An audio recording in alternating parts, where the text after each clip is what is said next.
All right, what's going on, everybody? Your blessing is right around the corner okay? There's a lot of YouTube videos, a lot of YouTube channels that are geared around, very positive prophecy. I mean, every video they make is your blessing's right around the corner, your kingdom spouse is right around the corner, God's going to elevate you, God's going to take your bad situation and flip it around so it's good, God's going to do all this stuff. All this stuff is just imminent, it's all right around the corner. And certainly God does bless, God does have appointed spouses, God does elevate, God does do all of these things. But to a large degree, all of these things are contingent upon you. And even that is not always the case, because sometimes it's contingent upon somebody else.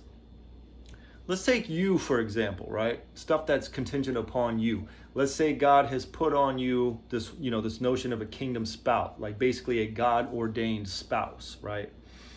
So God may be putting on you, he has a particular spouse, a particular person for you to marry, but all of that is contingent upon you abiding in him, you seeking him, you being wife worthy, you being wife ready, because especially in these times with everything that's going on and all the stuff God is doing, God does not want to bring you a wife you can't handle. God does not want to bring you a husband that you're not going to respect or that you're not going to treat right? He wants to bring two people together who are ready to go, who are ready to be a happy, productive married couple, right? Or same thing with money. I mean, everyone wants a blessing from God, whatever, $10,000, $100,000, $1,000,000. I will just tell you, I have had some blessings come from God, and what I know is that they all carry weight.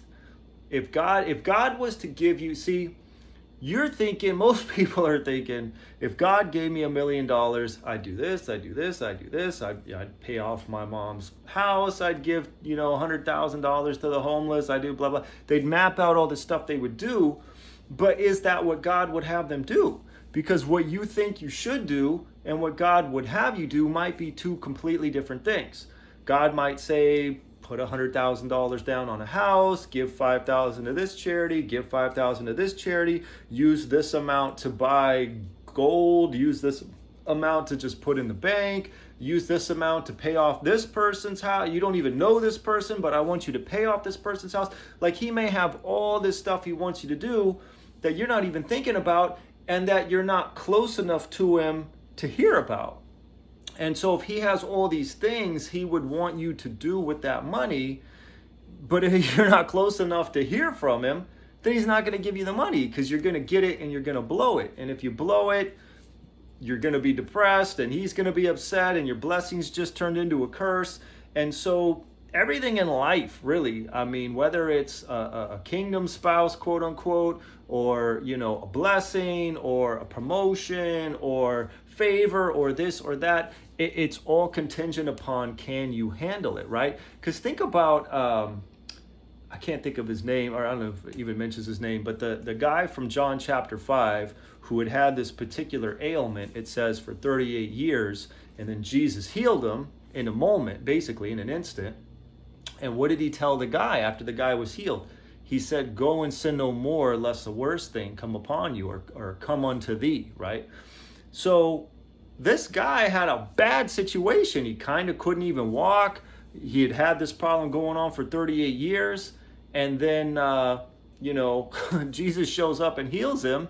And then Jesus says, go and sin no more, lest a worse thing come unto thee. So if he had gotten back into sin, presumably he was into sin at some point. If he had gotten back into sin, he would have gotten something even worse than that, right? Whether it's death or paralysis or blind, who knows what would have been worse than that. But the point is, if that guy had gotten healed 5 years previous, 10 years previous, whatever, he might have gone and sinned more, and then something worse would have came upon him. And so then what's even the point of having been healed if you're just going to get healed only to get something worse than what you got healed from, right?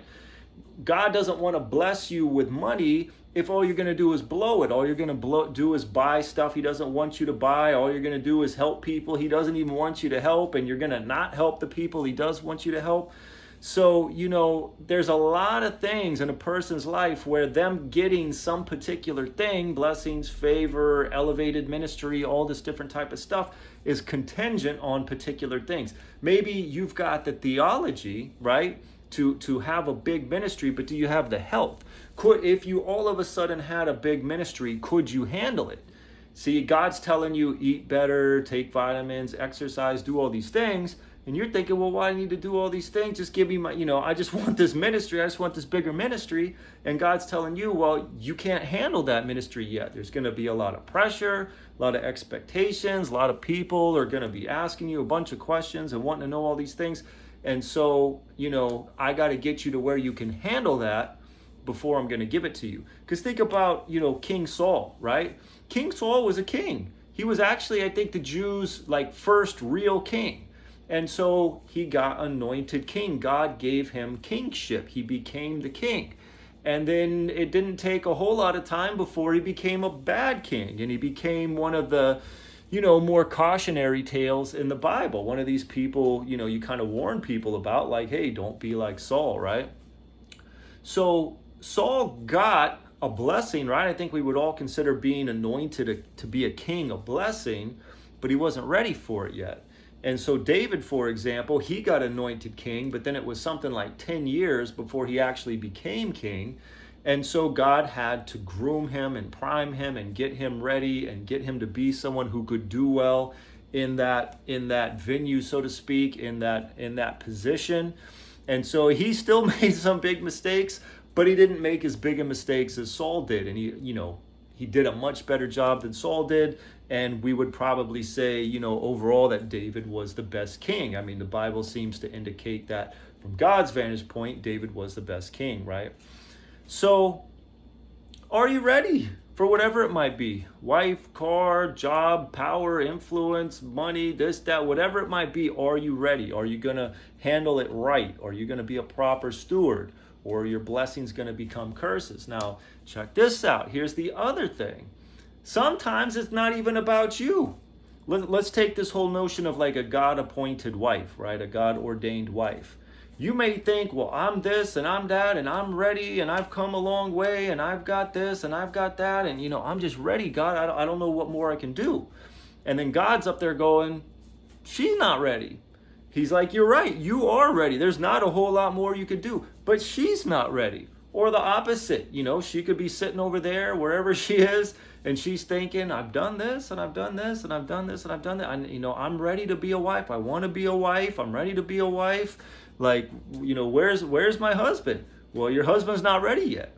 God knows who your husband is supposed to be, and he's not ready yet. Even with respect to, let's say, a particular job, you could say, Lord, I'm ready for that job. I'm qualified for that job. And he says, yeah. But that person's at that job, and I'm not ready to get rid of that person yet because that person and that person, they need to work something out before I can take this person out of there. And then once I take this person out of there, then I'm going to bring you in there. Because see, from our perspective, right, from the I perspective, we can tend to think like it's all about us. Like we clearly are built to experience from the I perspective more than we are from any other perspective. We're built to experience life from the I perspective more than the you perspective. So when we're looking at all this stuff, we're like, God, I'm ready for that job. God, I'm ready for that wife. But God's saying it's not all about you. She has to be ready. I have things I need to do with this business. You know what? You are ready for that job, but you and that manager are going to clash. So I got to get that manager out of there. But that manager's not ready to leave, and he's doing a good job. So if he was doing a bad job and he hated me, I'd probably just figure out a way to get him out of there right now. But because he's doing a good job and he's done some things for me, I don't want to give him the boot yet. He deserves to leave in a better way. So once I open this door over here, then I can take this guy over there, and then I can bring you in to take this guy's spot, or whatever it might be, right? Whatever it might be. God, I'm ready, wherever you might think you want to move. God, I'm ready to move to, Texas, I don't know, wherever you might think you want to move. I'm ready to move to Texas. Well, God says, I'm bringing a tornado to the very area I want to put you, and I don't want you to be there yet. So yes, you are ready for that move. You are ready to do that, but I gotta let this tornado commence. And then once the tornado's done, then I'll bring you over there and now you can start your life, right? So, or again, like I said, wherever he may want you to move. He called me to Hawaii. Well, it took me, I was back in California for a few years. I had lived in Hawaii a couple years, called me back to California for a few years, and I was there for basically 4 or 5 years before he called me back to the islands. So I might have said, well, hey, I'm ready to go back to Hawaii 2 years, right? 2 years after I moved back to California, maybe I'm ready to go back to Hawaii. But it was not too long after that things started to happen. My sister got type 2 diabetes. Not too long after that, my dad went into hospice. My grandma died. My dad ended up dying. I mean, all this stuff happened. So it's like, yeah, in some sense, I might be ready to go to Hawaii in terms of just who I am as a person, but there's all this stuff that has to play itself out, in California before it'll be time for me to leave, right?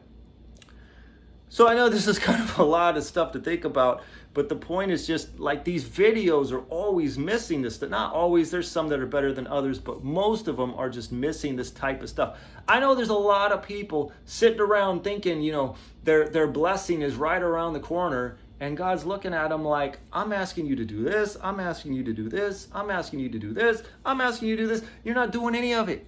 I've been asking you to go to that church. I've been asking you to witness to these people. I've been asking you to read a chapter in the Bible every day. I've been asking you to get into fasting. I've been asking you to do all this stuff so you'll be close enough to me so that I can bless you and so that you will retain the blessing and so that I can continue to bless you, but you won't follow me. You won't do what I'm asking. You won't align yourself with me. And so, God's like, no, your blessing is not right around the corner. You get your act together, you start doing the things I'm calling you to do, and then we'll see about adding some stuff onto your life. But, until you're in line with God, until you're aligned with his will, it's probably just not going to happen. Or it'll happen and it'll crush you. The weight of your blessing can crush you. The weight of something desirable coming prematurely can just be too much. Like you weren't prepared for the magnitude of what it was going to feel like when XYZ showed up. And so now that it showed up, you have it, but you don't even know what to do with it, right? So this isn't intended to discourage anybody. It's intended to just be kind of a reality check for people. If you want the favor of God, the blessings of God, the God-ordained spouse, all this different type of stuff that people talk about, you got to align yourself with God and you got to stay there. And when you get it, you got to stay aligned. All right. So that's it. Thanks for watching. Love you guys. Aloha. God bless.